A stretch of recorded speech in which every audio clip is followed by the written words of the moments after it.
The thing about CO2, which needs to be put into perspective for people, is that it's such an insignificant amount.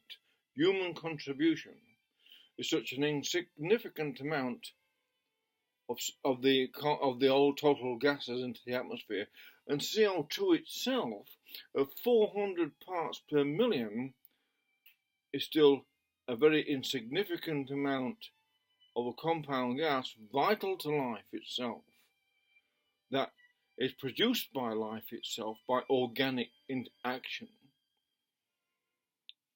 then is recycled through organic growth in all the different biospheres within the niches and economic niches throughout the earthly system. When they show you graphs on the internet and they say, look at this 350 parts per million, then it goes up to 400 parts per million, it looks like, oh, massive, because it's suddenly, it looks like a much greater amount all of a sudden than it was, and that sort of scares people. But when you look at what 400 parts per million is, you can see 1%, to put it in perspective, 1% of the total atmosphere of CO2 is 10,000 parts per million. 1,000 parts per million is 10th of that, 0.01 parts per million. 400 parts per million is a very small amount. It's insignificant percentage of the atmosphere. In Australia, where I live, have been making much big song and dance about the CO2 than any other country on earth.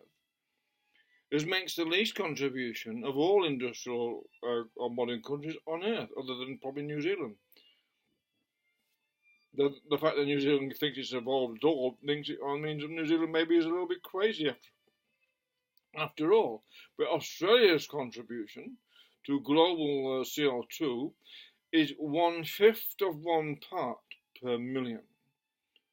That this country that I live in assumes, and all these people have been carrying on for years, ripping us off on a parable and destroying the economy for no particular reason whatsoever.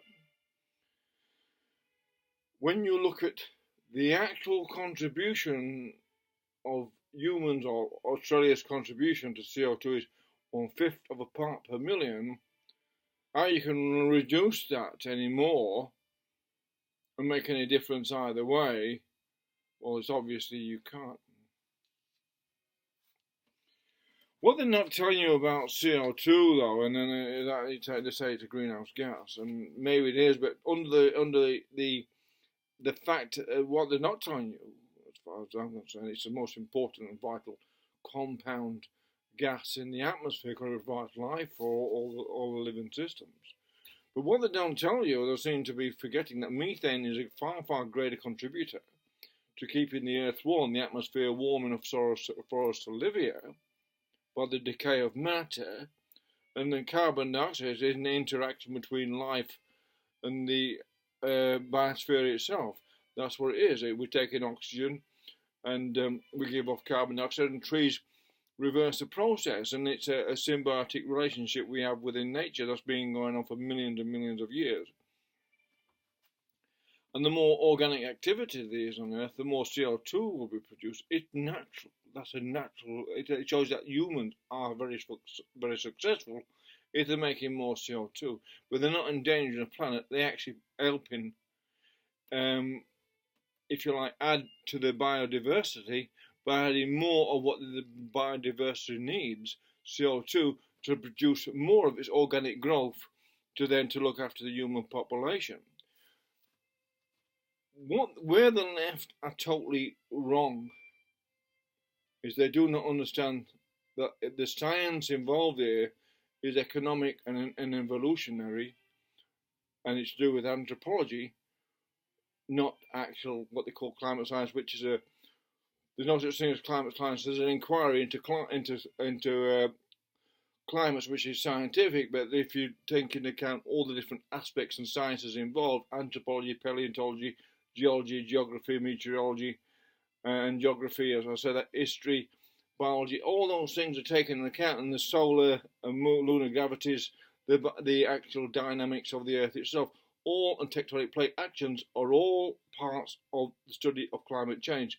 To put it down to one aspect, only one aspect, well, it makes no sense whatsoever. It's like saying building a car and saying, oh, we've got a car, we've only got the wheels, that should go.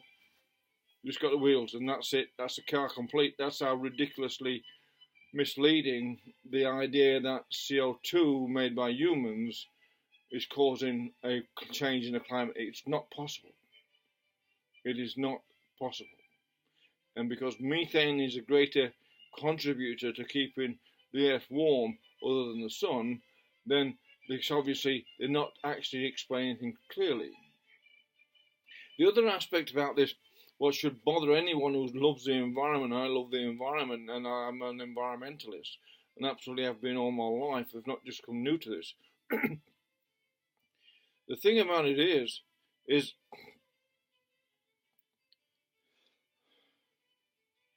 excuse me.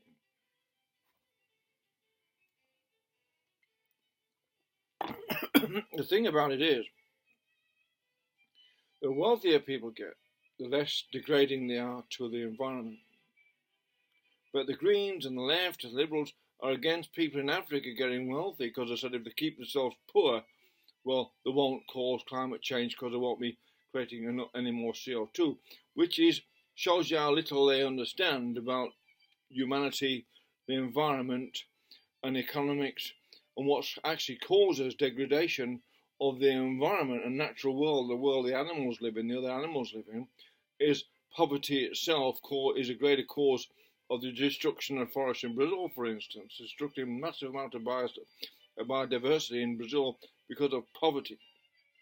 Once people become wealthy, and if they have the leisure then they have then their time to think about taking care of the environment, like the Chinese, as it grows its middle class in China, they're becoming extremely environmentally aware. Because you haven't got time to be environmentally aware when you're dirt poor, struggling to get a feed into your children and yourself every day. And that's what most of Africa, and I haven't been to Africa, but many places in the world where are really, really dirt poor and struggling, the sooner they're allowed to get baseload power or some sort of cheap energy into their systems, and then they can drive their economy and lift their living standards up, the sooner they will stop attacking the natural environment or the nature itself, the sooner they'll stop poaching the animals, sooner they'll stop destroying the forests, and sooner they'll actually gain an education then, because it's an educational matter, what matters, into the society itself, that it becomes aware, or consciously aware, of its place in the world. Humans become consciously aware of the place in the world through education, and that's gained through gaining wealth actually into the people, or it should be. And they become then aware of the environment and we start to respect it to a greater degree and live in a greater harmony of it, because really, really wealthy places really look after their natural environment, and because they've got a great deal of respect for it.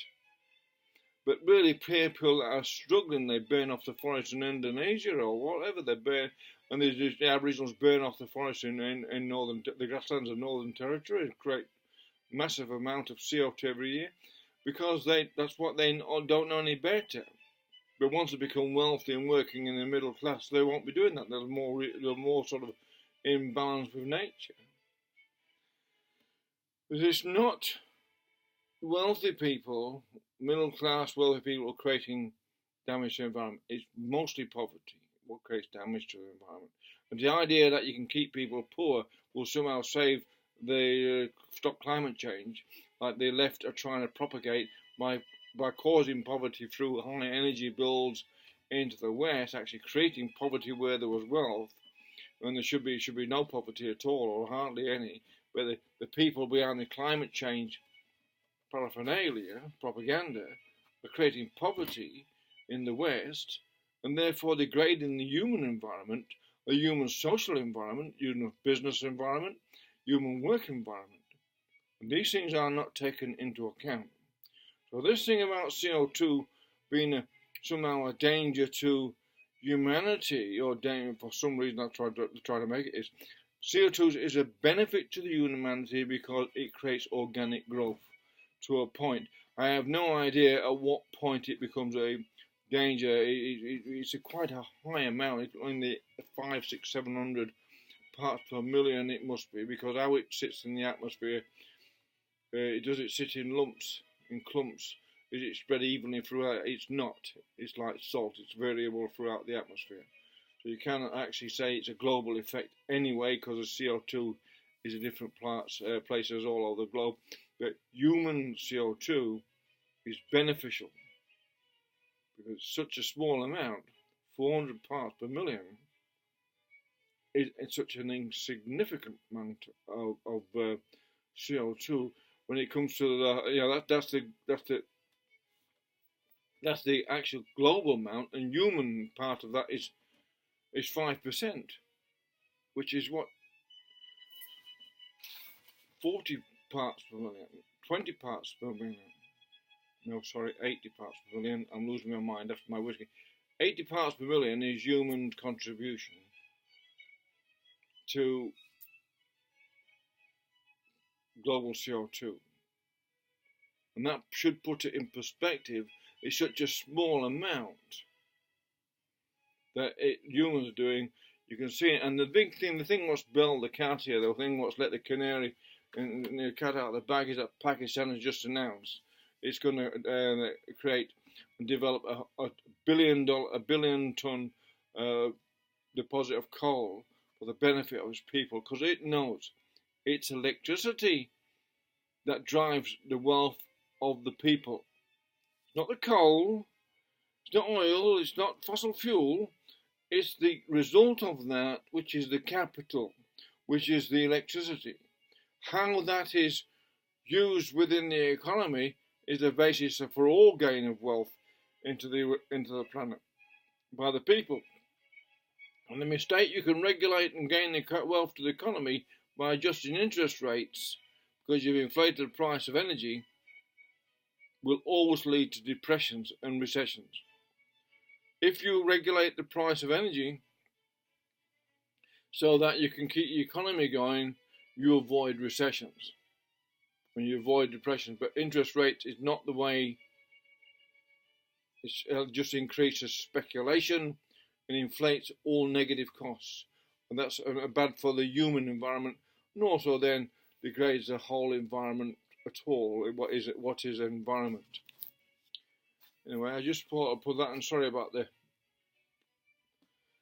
whiskey affected mind block for the moment. But nonetheless, CO2 cannot, as it is, contribute to climate change, and there is no such thing as climate science, and it's a matter of looking at it from an evolutionist point of view, and the fact that people all over the world have every right, as everyone else, as Al Gore, to become as wealthy as Al Gore. If Al Gore and all these people saying all those people haven't got the right to become as wealthy as me, then you can see what's going on here. This is elitism, it's dangerous, it's dictatorial, it's not scientific, and it's sort of, anyway, it's inhuman, and it goes against the idea of equality for all. But we can't all be as rich as Al Gore, because that would mean we have to increase the amount of CO2. Obviously, you can't get that wealth without creating energy, and you can't create energy without creating CO2. It's that simple. There's no escape from that, unless you use nuclear power. But even so, when you build those, you still need CO2 to build the materials to make the nuclear power station with. So you can't escape it. CO2 is a natural part of life.